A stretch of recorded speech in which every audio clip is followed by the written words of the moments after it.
ओम नमो भगवते वासुदेवाय। ओम नमो भगवते वासुदेवाय। ओम नमो भगवते वासुदेवाय। नारायणं नमस्कृत्यं नरं चैव नरोत्तमं देवीं सरस्वतीं व्यासं ततो जायामुदीरये। नष्टप्रायेषु अभद्रेषु नित्यं भागवत सेवया भगवतीरुत्तमश्लोके भक्तिर्भवति नैष्ठकी। कृष्णाय वासुदेवाय देवकीनन्दनाय च नन्दगोपकुमाराय गोविन्दाय नमो नमः।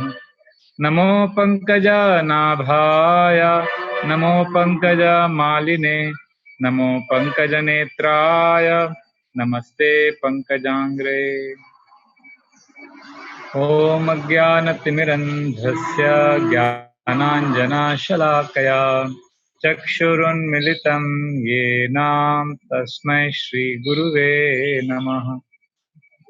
मूकं करोति वाचालं पङ्गुं लङ्घयते गिरिं यत्कृपातमहं वन्दे श्रीगुरुदीनतारिणं परमानन्दमाधवं श्रीचैतन्यम् ईश्वरम्। नमो ॐ विष्णुपदाय कृष्णप्रेष्ठाय भूतले श्रीमते भक्तिवेदान्त स्वामिनिति नामिने। नमस्ते सरस्वते देवे गौरवाणी प्रचारिणे निर्विशेष शून्यवादी पाश्चात्यदेशतारिणे।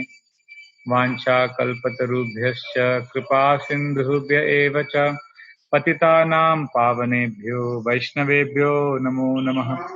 जय श्री कृष्ण चैतन्य प्रभु नित्यानंद श्री अद्वैता गदाधर श्रीवासादि गौर भक्त वृंद। हरे कृष्णा कृष्णा कृष्णा हरे हरे, हरे राम राम राम हरे हरे। हरे कृष्णा कृष्णा कृष्णा हरे हरे, हरे राम राम राम हरे हरे। हरे कृष्णा कृष्णा कृष्णा हरे हरे, हरे Ram Ram Ram Hare Hare. Hare Krishna. We welcome all participants in this course called The Spiritual Journey from Theory to Practical to Personal or Beyond Practical. So in this course, which will last a few sessions, we will have a series of lectures and classes and discussions, question answers, where we will be understanding about spiritual life. How spiritual life is all about moving from an obsession with practical tips and practical learnings to a life of surrender, which is deeply personal and which is a state where we go beyond what is practical, where we have an evolved consciousness of a deep personal relationship with God, with universe, with with the force, if you want to call it by that name, or as Bhakti yogis would prefer to say, Krishna. So how we can evolve in our relationship with ourselves and with the Lord, and thus raise our level of consciousness. So that is the main focus of this presentation. So we welcome all of you to this course, and we are now going to today have an introductory session where we are going to understand some key concepts, and then we will see how it goes. So let us first understand what is practical and what is personal, because the course is essentially going to focus on spirituality. Is it practical or is it personal? And my agenda in this presentation is to share with all of you how spirituality is not so much about being practical, but it is more about a personal relationship with ourselves and with God. So first we will discuss about our obsession with practical. You ask any person, any devotee also, many devotees also, we calculate everything in terms of whether it is practical. Oh, the class was so practical, Prabhuji. Oh, this person is so practical. He speaks so practical. But I know so many people who may not give us practical tips or practical techniques on so many aspects of spiritual life or even our business, responsibility, family. They may not give us practical tips. But I've experienced when I spend time with those people, I feel a deep sense of connection and peace. So then I begin to wonder, hey, wait, this may not be practical for my day-to-day life, but there is something deeply practical. There is something much more than practical things here. Like I know one sannyasi, uh, I would not take his name because I don't want to embarrass him. When he comes to our temple, he gives very simple classes, pure Krishna Katha. So when he speaks and when I'm with him, I experience a certain kind of connection, certain kind of peace, and certain kind of a joy, which is unexplainable. I just cannot describe it in words. And my chanting becomes better. So it's basically something more sublime. Srila Prabhupada said that we need to practice spiritual life with faith, and faith, he said, is trust in something sublime, something beyond ordinary. Therefore, let us know that we can't be obsessed simply with practical stuff. Practical means how to how to uh, how to be happy, how to chant, how to sing, how to cook, how to do yoga. The whole world is filled with these questions. How to? Like, I'll give an example of our own spiritual path. You know, how this obsession with practical doesn't solve the problems. Because spiritual life is not about being practical. Spiritual life is about being personal. Unfortunately, many of us have fooled ourselves to think that spiritual life has to be practical. No, it may be practical or not practical. That's besides the point. Spiritual life essentially means very deeply personal. It's a personal relationship with self. And how we fool ourselves can be seen by this example. Now, in our path of Bhakti Yoga, when a person is new, he comes to a spiritual guide, a spiritual master, and he says, Guru Maharaj, oh spiritual teacher, tell me, oh, how I can be happy. Sorry, how I can be happy. And the spiritual teacher says, oh child, you want to be happy? You can be happy by practicing spiritual life, by practicing Bhakti Yoga in our path. So he'll say, oh Gurudev, how do I practice Bhakti Yoga? And the spiritual teacher says, you practice Bhakti Yoga by chanting Hare Krishna. So this is how the journey begins. So the first few years, a spiritual seeker who comes to the spiritual movement, and he begins with this question, how? How do I become happy? And he receives the answer, you become happy by chanting Hare Krishna. So you start chanting Hare Krishna. A few years pass. And then he comes to the same guru and says, oh spiritual guide, how do I chant Hare Krishna? I'm unable to chant. So then the teacher says to the student, the master tells the disciple that, oh son, you chant by listening to the holy names. Listen, be present. So then he again spends a few years. And then his question is, my dear teacher, how do I listen? So what is happening here is, so many years are passing because we are getting answers to our how questions. But because we have not gone deeper on our personal relationship with ourselves and with God, the pattern of asking how questions keeps continuing. So we keep asking how. Any answer we get, then that answer also we will eventually come to a stage when we'll ask how. How do we become happy? We become happy by chanting Hare Krishna. How do we chant Hare Krishna? By listening to the holy name. And then you ask, how do I listen to the holy name? After some years, you ask this question and you get the answer. You listen by offering sincere prayers. You pray to Krishna. Okay. Then a few years later, you get serious questions on how to pray, because your prayers seem to be not giving you that fulfillment, because you're not improving your relationship with yourself. You're not getting deeply personal. You're not asking another question, which we will come to later. But there's another question we need to ask, but we don't ask that question. We keep asking how. How do we chant? We chant by listening. How do we listen? We listen by praying. How do we pray? Then we get the answer. We pray by becoming sincere. Just be sincere. That is prayer. And then, believe it or not, we have a question, how to become sincere. Can you imagine? Is there an answer to this question, how to become sincere? I remember once one devotee asked this question to His Holiness Niranjan Swami Maharaj. Maharaj, how do I become sincere?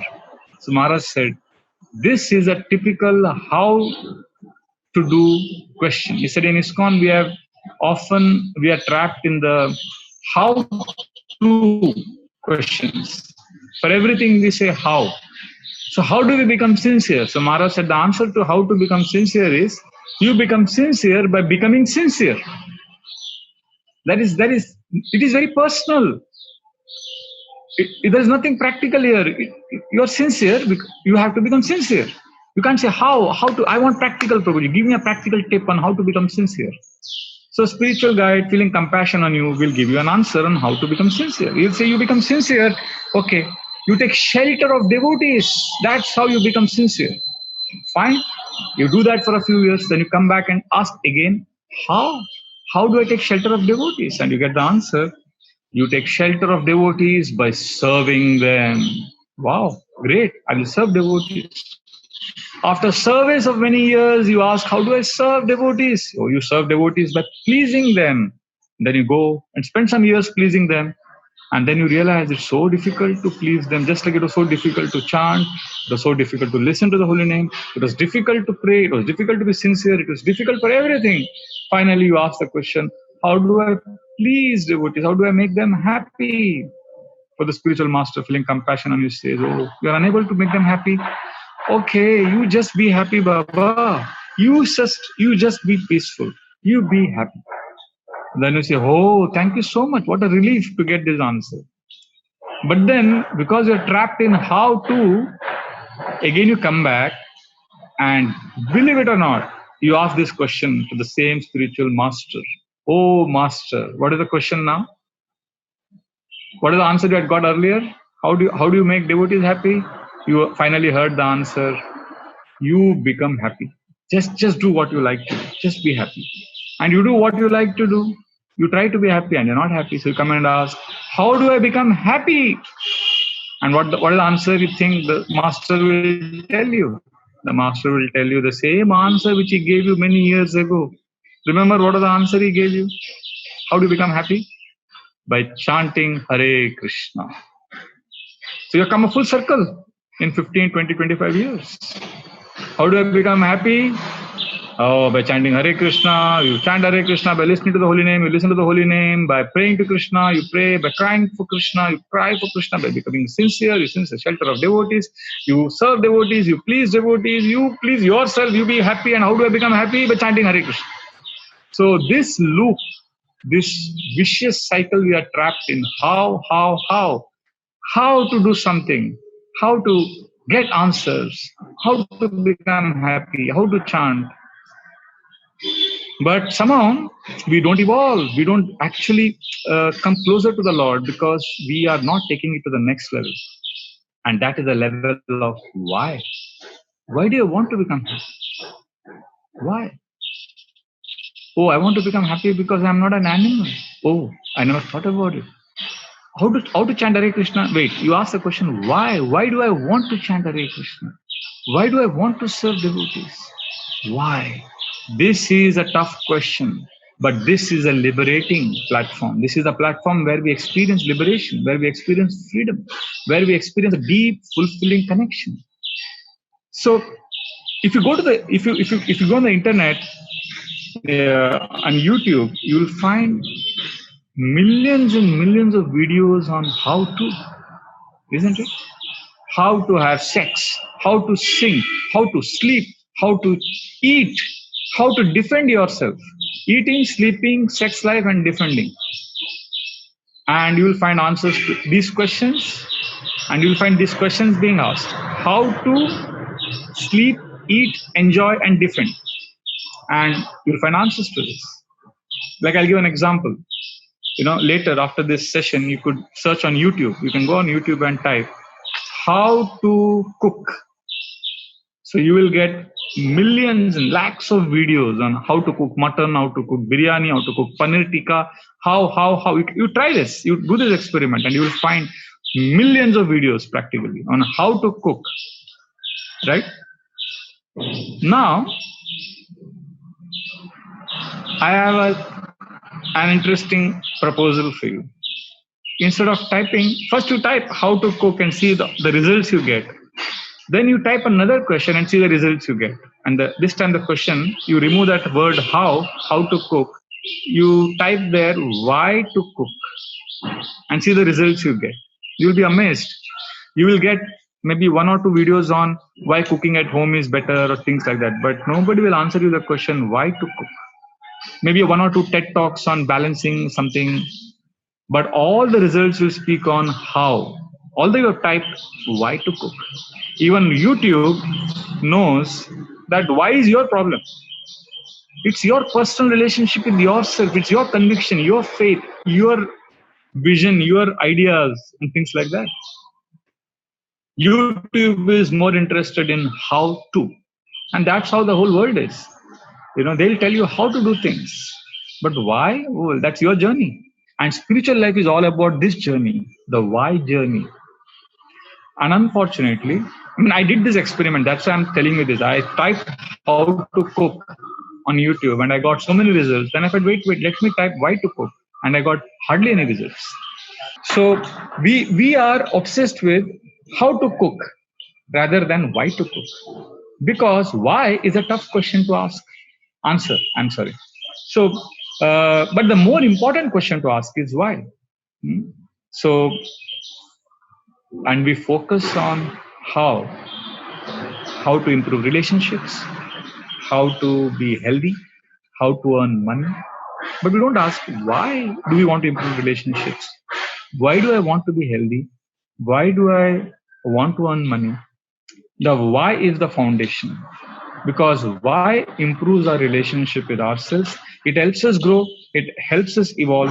It's deeply personal. Therefore, personal is more important than practical. Therefore, this is the foundation. And once this foundation is there of a search, of an inquiry on the why, a personal spiritual journey, once this foundation is in place, then we can ask questions on how. But if we only focus on how, we will get disconnected from our spiritual journey. We will be lost. But when we seek the answer to very personal question of why, which is a very different answer to each one of us, that question forces us to go deeper. Not only do we ask questions deeply, but we'll also be listening to the answers we hear from within ourselves more attentively. This requires hard work.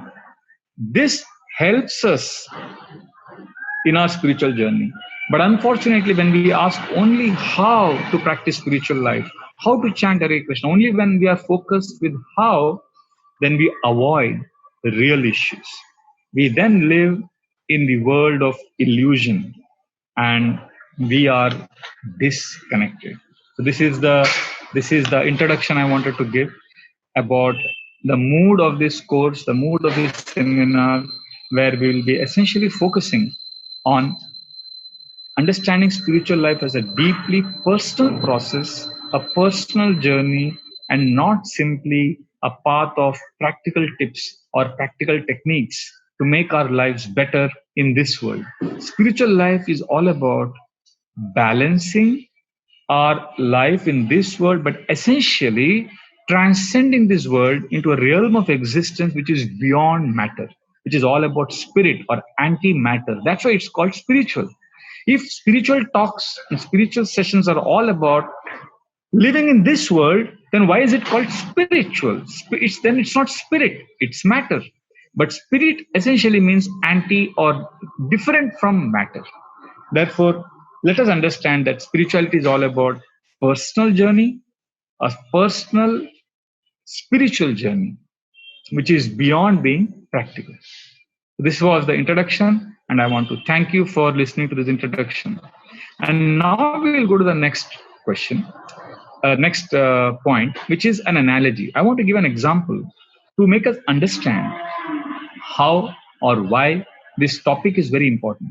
Like for example, we very many times we say, I have seen this question or this point come up so many times. Prabhuji, these classes are so practical. So that disturbs me. I say, wait, what do you mean practical? And then when I probe them, I realize that he's saying practical because it is helping him in some of his matter-related activities. Okay, but is it really helping you in your spiritual journey? And if it is, then it is really practical. Otherwise, our so-called practical is all about matter. And it is just like a child. Just imagine there is a child. This is the example I wanted to give.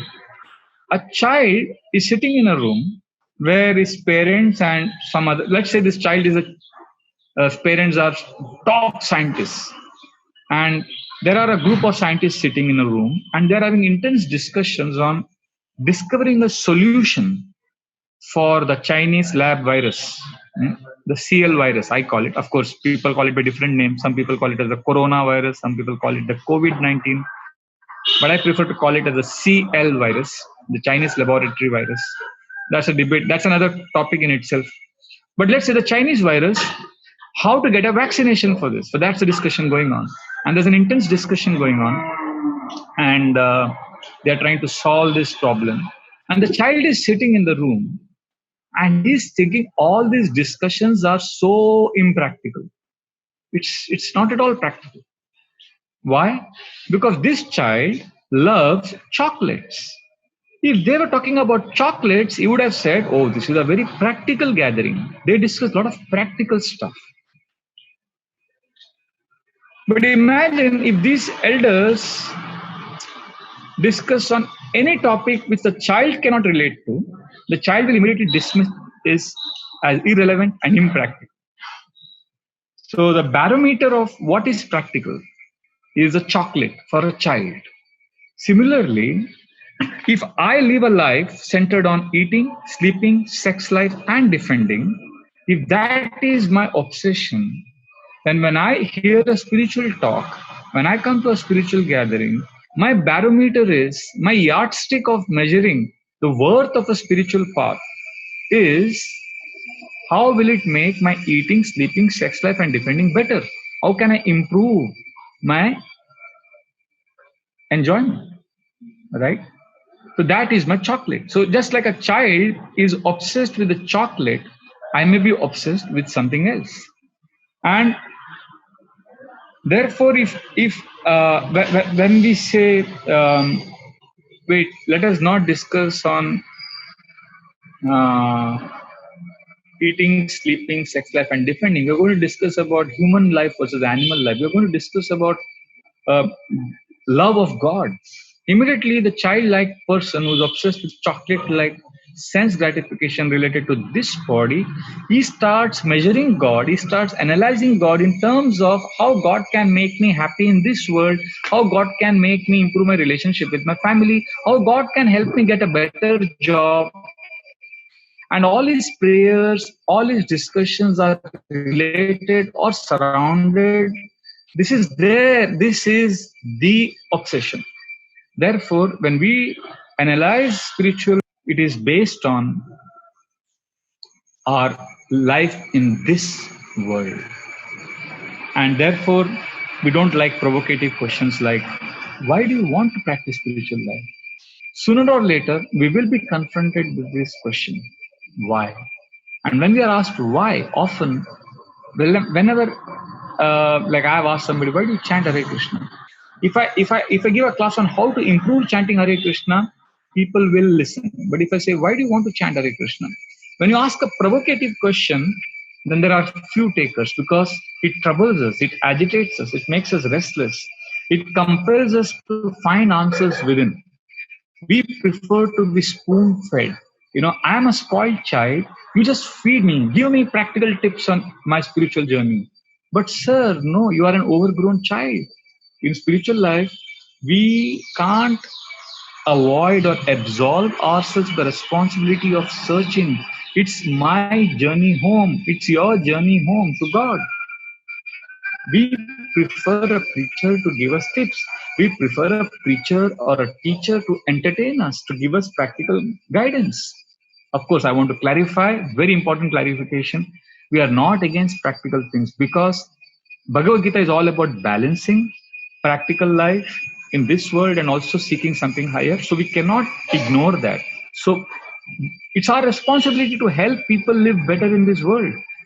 We need to help people manage their jobs, relationships better. That is our responsibility of a teacher. And there are some very, very dear friends of mine who are expertly doing this. But they're also giving us something higher. These friends, these teachers simply don't want you to be happy in this world. They want you to connect to a higher reality, which is beyond practical living in this world. And that is deeply personal. In fact, Bhagavad Gita teaches us, we don't want to have a holier than thou. It's not that I'm sitting on a pedestal here and saying, oh, you're interested in eating, sleeping, sex life, and defending. Come on, give it up. Come practice spiritual life. And spiritual life is all beyond this. No, I'm not saying that. In fact, Bhagavad Gita very clearly says, Yukta hara viharasya, Yukta karmasya cheshtasya, Yukta swapnava bodhasya, yoga karmasya kaushala. Just balance, eating, recreation, everything has to be in moderation, balance. So Bhagavad Gita does emphasize a balanced life. So we are not discounting the importance of making our needs taken care of here in this world. But Bhagavad Gita also implores us to go beyond practical and ask deeper questions like, who am I? The difference between the body and the soul.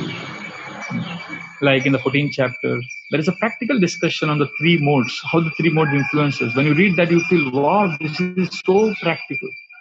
But the same Bhagavad Gita, there are deeper questions. And when you read those discussions, you may think, oh, this is not at all practical.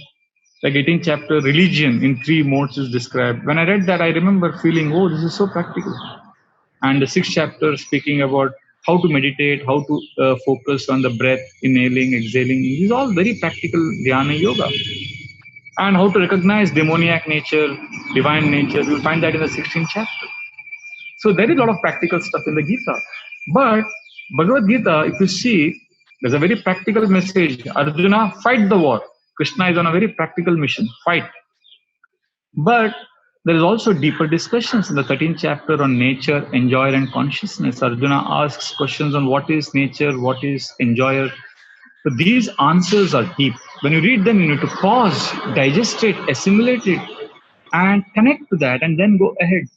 Krishna also explains in the 8th chapter about supreme abode.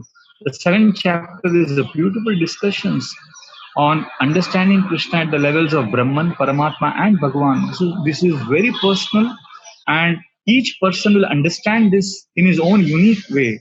So therefore, there are subtle things which are beyond eating, sleeping, sex life, and defending. And for those aspects, Bhagavad Gita does give us guidance. It gives us tools which we can use and then make it practical for ourselves. Therefore, spiritual books, especially Bhagavad Gita, implores us on a very personal spiritual journey. Therefore, personal is higher than practical. One of the challenges, most people, I would say not most, but many people in this world, they don't have the problem of eating, sleeping, sex life, or different things. Their problems are subtler. Like many of us may be suffering from fear, and we may not even be aware that we are programmed to live a life of fear, right? That may be the operating system. We may take decisions based on fear. But when we practice spiritual processes of chanting or meditation, we slowly become aware of what our deep patterns are. So for some of us, it's fear. And for some of us, it's an approval seeking behavior. Some of us do things because we just need, because we have been so unloved in our childhood that we have grown up feeling so disconnected, and we do everything because we want approval, we want acknowledgement, we want love. And fear of losing approval compels us to take up responsibility, do certain activity. And these are very, very deep issues. And it requires a lot of courage and honest acceptance to confront this reality. Some of us are control freaks, right? Now, are we addressing these issues? If we don't address these issues and simply practice the spiritual path externally, focusing on only the rituals or the details of the spiritual practice, like going to holy dhams, chanting Hare Krishna, then if we are not connecting to deeper, subtler aspects of our existence and healing them, offering them to the Lord for healing, if we don't actually accept our situation, then our spiritual practices will be hollow, and we'll keep searching that how journey will never end. Like the example I gave in the beginning of today's class, we'll constantly be plagued by unanswered questions. Therefore, we need to understand, are we driven by fear, approval seeking behavior? Are we always trying to control situations? Okay, some of us are enjoyment freaks. Every moment we think of how I can enjoy, how I can get something out of this. And some of us are time freaks. We are always time conscious. Everything has to be done at a certain time. And we become so time conscious that we lack spontaneity. We lose the simple pleasures of life because we are obsessed with time. So like this, we struggle. Our life is a big struggle. But there is something more than struggle. And that is surrender. Surrender is deeply personal. When we said, like Draupadi was being disrobed by Dushasana and she was struggling. And that struggle, but at one point of time, she went beyond that struggle. She surrendered to Krishna. And that's very, very personal. Therefore, surrender is not an act. It's not an external act. It's a very personal experience. Therefore, of course, at one level, surrender is understood as struggle. Struggle is surrender of level 1. But when we release that struggle and completely accept Krishna, that is surrender at the highest level. Now, many of us, we are struggling with fear, approval-seeking behavior, controlling others, enjoying, struggling with time, Struggle is our operating system. Because of this, we are unable to experience the deeply personal aspects of a spiritual path. We are unable to experience the joy of surrender. Because you take any path, not just bhakti yoga, you go to impersonal school, you go to other quasi-spiritual paths, everyone knows and understands and appreciates the importance of surrender, of allowing the universe, Paramatma, God, divinity to control us, to guide us. But we are unable to connect to that because we are struggling. Our life is trapped at the zone of struggle. And we are struggling with fear, approval, control. But there is a way of letting go. There's a way of going beyond it. So, when we live a life of sense gratification, of enjoying, we are controlled by the mind and senses. We just allow the mind and senses to drag us. Then we come to a spiritual path and we understand, no, I don't want to enjoy sense gratification. I want to practice spiritual life. And that's when we enter the zone of struggle. From sense gratification, where the mind and senses drag us, we enter a zone of struggle where we control or try to control the mind and senses. So, struggle is a higher level than sense gratification. But at the level of struggle, as we're endeavoring to control our mind and senses, we need to come to a stage where we need to let go the struggle and allow Krishna to control our mind and senses, and that is surrender. So there are three zones. First is the zone of sense gratification. The space of sense gratification is where the mind and senses drag us. The space of struggle is where we are holding the reins of the mind, or we are struggling, that is struggle. And the third zone is surrender, where Krishna takes charge. But many of us are unable to enter the surrender zone because we are fluctuating from sense gratification to struggle against mind and senses. And when we realize at a certain point of time that I cannot conquer Maya because illusion is extremely powerful, as Krishna says in the 7th chapter of Gita, Daivi Esha Gunamahi Mama Maya Duratya, it's impossible. Because we haven't really accepted it, so we continue struggling, and that struggle we lose. And what do we do then? We go back to sense gratification and struggle. So we need to come to a stage where we can surrender, and that is a deeply personal process. For that, there is no practical tip. It is you and Krishna, it's you and God, it's you and divinity, you and the force. You surrender. I surrender. If that can happen, we have made a major jump in our spiritual path, in our spiritual journey. Unfortunately, we get stuck at the stage of struggle. And in fact, believe it or not, we struggle for the sake of struggle. Our struggle is not joyful. There are many spiritual practitioners who are not happy despite practicing spiritual practices. You may wonder how. Yes, that is because they may be struggling for the sake of struggle. They have forgotten why they are struggling, because they've only been answering how to solve certain. I want practical tips on how to improve chanting. I want practical tips on how to do this, how to do this, how to do that. I keep doing it, but I keep struggling, keep failing, and I feel that void. So therefore, let us now understand that we need to enter the surrender zone, the space where I allow the higher force to control me and drag me. But of course, I understand initially we need to struggle. Krishna also says that the living entities are struggling. But unfortunately, we take struggle so seriously that we get trapped by that struggle. And we forget to take our struggle to the next level of surrender. Like I knew one lady as a young child. She was such a fighter cock. She would fight with everyone. She would always be shouting. And her fighting became second nature. In fact, she became fighting.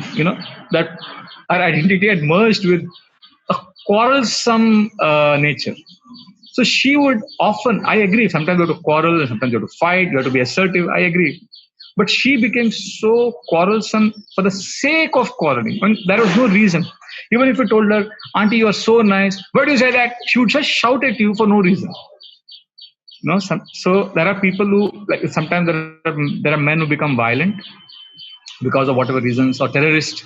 You may have a justifiable reason of some issue, but then a person becomes so violent at one point of time that he starts killing people for the heck of it. He loses control. He loses the sense of direction, and he fights for the sake of fighting. He kills for the sake of killing. Similarly, we struggle for the sake of struggle. We forget, why am I struggling? Who am I struggling for? What is this for? Why am I doing this? And then when I realize this is for Krishna. So Krishna, God, I love you. I surrender. I'm yours. And that's when spiritual path becomes personal. Till then, it's a struggle, and it is all about being practical. How? So the more we are focusing on getting answers in our, in our spiritual journey, in our sanghas, in our programs. If you're only asking questions on how to do this, how to do that, that means you may be still struggling in your life. And those who struggle, Bhagavatam says they're never happy. Yascha muda tamaha loke, yascha buddhe param gatah, tabubhau sukham edete, klishyat antarhito jana. The fourth canto of Srimad Bhagavatam explains, third canto, very beautifully, that yes, there are two types of people who are very happy in this world. Yascha mudah tama loke, mudah tama, the foolish sense gratifier, he is happy. Sense gratification. Remember, when in the sense gratification zone, he's being dragged by the mind and senses. He's in tamas. So he is happy. Yascha muda tamaha loke, yascha buddhe param gatah. And the second is one in the surrender zone. He is also very happy. Param gatah. He has placed his life, his delicate life, his fragile life in the loving hands of God. So he is also completely satisfied. So we have a sense gratifier, yascha muda tamaha loke, and then we have yascha buddhe param gatah. We have a pure devotee. We have a transcendentalist. Yascha buddhe param gatah. Tavubho sukha edete. These two personalities experience joy. They experience satisfaction. They experience happiness, transcendental happiness. And then what does the last line say? Klishyat antarhito jana. Those who are in between, they suffer. Klishyat, they struggle. Klishyat means struggle. Karshati. Mamaivamsho jiva loke jiva bhuta sanatana. Manah sastani indriyani prakriti stani karshati. In the Gita also, Krishna says that the living entities are struggling with their mind and senses. So in Bhakti Yoga, when we enter a spiritual path, if we are struggling with our mind and senses, we have come above sense gratification. But we haven't gone yet to the stage of surrender. Therefore, the Bhagavatam is saying, Klishyat antarhito jana. We are the most miserable people. So what an amazing contrast, right? Tavubho sukha medete. Two types of people are happy. The sense gratifier and the transcendentalist. But those who are struggling, those who are seeking practical solutions to their problems, they remain because they are trapped by the intelligence, and their struggle doesn't give them anything worthwhile. Lord Brahma, who is the most intelligent personality in the 10th canto, 14th chapter, he says very beautifully, Shreya Shritim Bhakti Mudasyate Vibho Klishyanti Eke Vala Bodha Labdaye Tasav Tesham Asau Kleshala Eva Shishyate Nanya Diyata Sthula Tushava Ghatinam. This is a beautiful prayer by Lord Brahma. He says, sometimes we give up a sweet surrender to the Lord, and we instead focus on our own analysis and our own struggles. And when we give up the path of bhakti, the path of offering our heart to Krishna, opening our heart, what happens is, Klishyanti eke vala bodha labdaye. The reward is the struggle. What we are struggling for getting something, but we don't get that something. Instead, we get that struggle as a reward for our struggle. I hope I'm not confusing. We are struggling because we want something. But Brahmaji is saying, when we hold on to the concept of struggle and when we refuse to surrender and offer our heart to Krishna, then our struggle, then the reward for our struggle is not something else, but that struggle itself. We only keep struggling.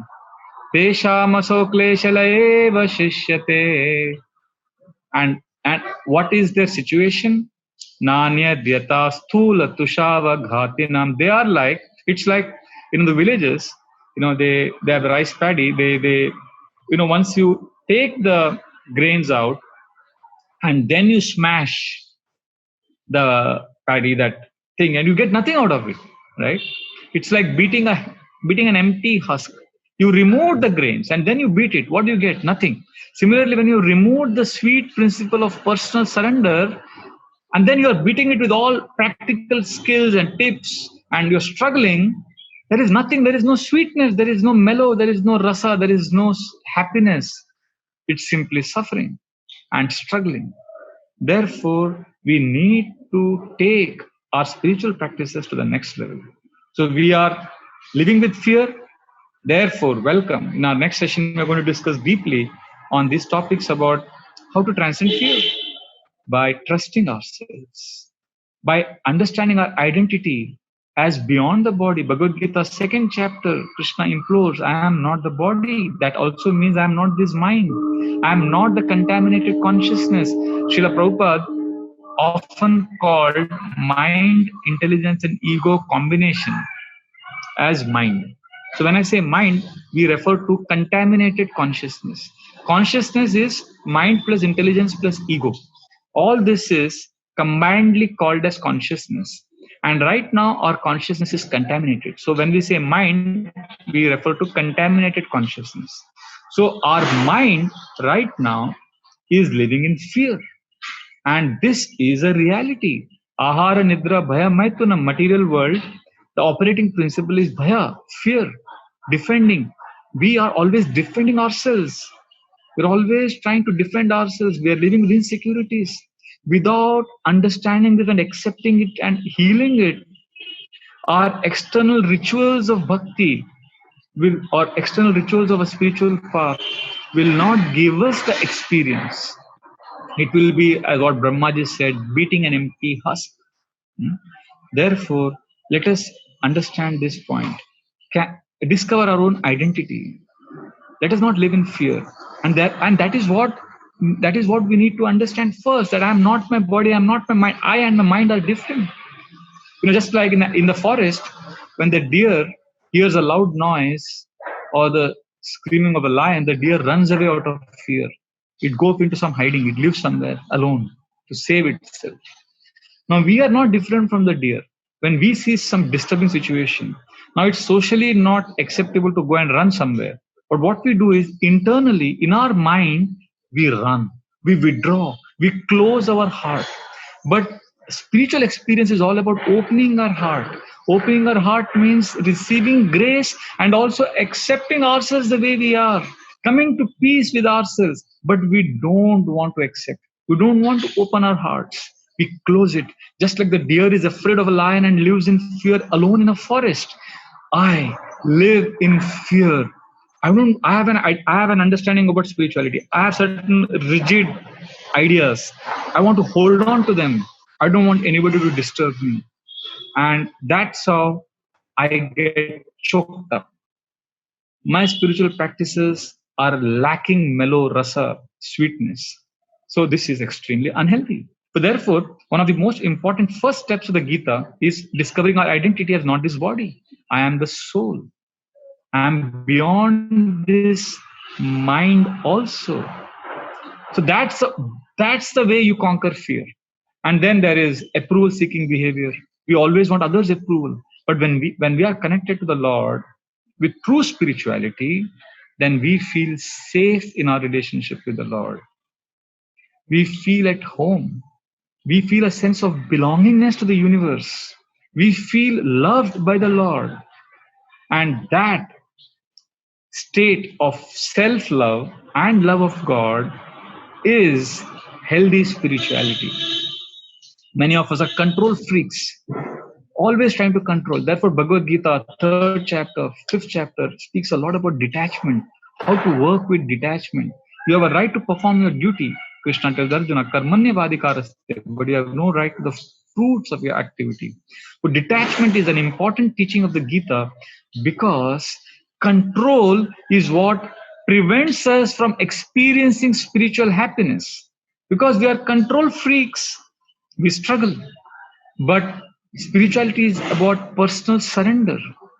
And personal surrender cannot be experienced as long as we control. Therefore, detachment is important. So these are all subtler aspects which we need to explore in our spiritual journey, in our spiritual path. And some of us are enjoying tendency. We have so much enjoying. We only think about ourselves. But Bhagavad Gita and spiritual practices, they teach us about service. Jivera Swarupa Krishna Nityadas. Every spiritual path will teach us about the principle of service. How service frees us from ego mind, egoic connections. So therefore, service is an important principle. And therefore the whole idea about Gita, about spiritual Bhagavatam, is about surrender, about placing our lives in the hands of the Lord and not simply struggling. Jnane prayasamudapāsanamanta eva jivanti sanmukaritam bhavadiyavartam sthane stita shrutigatam tanuvang manobir ye prayasho jitajito asite stri lokyam. The Bhagavatam says, when we give up this intellectual prayas of trying to control, trying to figure out, trying to get solutions, how to, I want practical tips, I want solutions. Give up that prayas, jnane prayasam udapasya. Give it up. Udapasya means abandon that. Namanta eva. Oh Lord, I am yours. Jivanti sanmukaritam bhavadiyavartam. My dear Lord, I offer my heart to you. Wherever you are, in whatever situation you are, stay there. Don't panic. Sthane stita, be where you are. Sthane stita shrutigatam tanuvang manobhir. Offer your heart, mind and body. Open them up. Open your ears to receive Krishna. Open your heart to receive Krishna. If you do that, e prayasho jita jito asite strilokyan. That ajita, unconquerable, becomes jita, conquered. That Lord who is inaccessible to the whole creation becomes easily accessible to a devotee who has surrendered, who has made his spiritual process a very personal process. Otherwise, we can't access the Lord. Pantastu koti shatavatsara sampragamyo vayo rathapi manaso munipungavanam sopyastayat prapadasimna vichintya tatve govindamadi purusham tamaham bhajami. The Brahma Samhita explains that we may travel shatavatsara sampragamyo, we may travel for millions of years. Now imagine a car which travels for millions of years. But what is the speed of a car?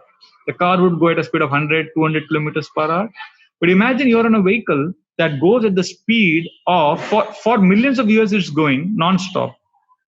But at what speed? Not 1,000 or 1,000 or 2,000 kilometers per hour. And not even the speed of the spacecraft, not even the speed of the moon or the stars, not even the speed of light. Light is the fastest, like 3 lakh kilometers per second. No, my dear friends, you're sitting on a vehicle that is traveling at the speed of not 3 lakh kilometers per second, but it is traveling at the speed of Vayo Rathapi Manaso Munipungavanam. You are traveling at the speed of the mind of Munipungavanam, of a very sense control, very powerful yogic mind. Our mind is not as powerful, as fast as a yogic mind. If somebody is traveling in a vehicle which is going at the speed of the mind, we were thinking of moon right now, you're on the moon. That means the mind is so fast. So if you're traveling at the speed of the mind for millions of years, what will happen? So you won't even reach the toenail of Krishna. You won't even reach anywhere near God, even if you travel at the speed of the mind. No. That's how inaccessible the Lord is. That's how Ajita is. But the same Lord, E Prayasha Jitajito Asite Strilokyan, he becomes conquered when we offer our heart, when we surrender, when we take our spiritual practice to the level of surrender. So the entire essence of today's discussion is how we can move from sense gratification to struggle, which is where we are right now, and from struggle we want to take it to the next level of surrender. Sense gratification is completely it is putrefying, it is degrading, but from degradation we move to a higher level of struggle where there is purification, from putrefaction to purification, right? But surrender is where we actually progress. We actually come closer to Krishna. We belong to Krishna. So therefore, let us enter this space, and this is when our bhakti begins. And So today's main discussion, what we focused on today, was to understand first about the obsession with practical. So I discussed some YouTube videos and example of how a devotee wants to chant, how to be happy by chanting, how to chant, pray, how. Finally, he comes to a stage where he again comes back to the same question: how to become happy. Therefore, instead of asking how to, let us begin asking why to. So, if you are a practitioner for the last many years on a spiritual path, then it's a good time to ask questions now why. And if you are new, great, you can ask right away and experience spiritual happiness right now. So when I ask why, or when I ask Krishna, Krishna, I'm chanting for so many years, but why? Where are you? Who are you? Let us ask troubling questions and let us take our spiritual practice to the next level. This is the appeal of Brahma. Otherwise, as Bhagavatam says, we will remain in the stage of struggle, and that's a space of suffering. And we may want practical solutions. Mother Suniti she did give practical solutions to her son Dhruva. We will discuss this in our future classes. She said, go to the forest. But that journey of Dhruva was very personal. So within the practical tips that we get to help us struggle in this world, we need to know that we have to come to a stage where we need to abandon all of that and raise our hands and offer our hearts to Krishna and surrender to Krishna. Therefore, Suniti tells Dhruva, Tamaiva Vassa Shayabritya Vatsalam, that my dear Lord, surrender, my dear Dhruva, surrender to the Lord, and He is millions of times more compassionate than me. Experience a relationship with the Lord.